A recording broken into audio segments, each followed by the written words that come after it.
All right, appraisal time. I'm going to talk briefly about this because you've probably already watched the other video I have about the appraisal. So basically, two things can come from our appraisal.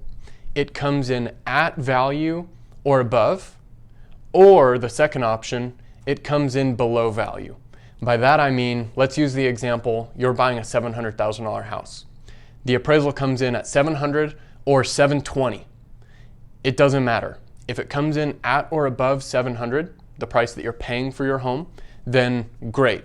We move on, we remove our appraisal contingency if we had one, and we proceed with other items of the escrow. Now, the other option is that the appraisal comes in below our purchase price.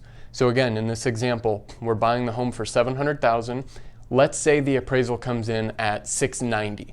There's a $10,000 gap. And let's say we have an appraisal contingency in place and we haven't previously negotiated any contributions towards closing the gap. So we have a contract price of $700, an appraisal comes in at $690. That $10,000 needs to be accounted for somehow. And here are the four options. Number one, you as the buyer come in with an additional $10,000 on closing day to pay the difference between the $690 and the $700. Option two, the seller reduces the price from $700,000 to $690,000 and you get a $10,000 discount. Option three, you and the sellers meet somewhere between.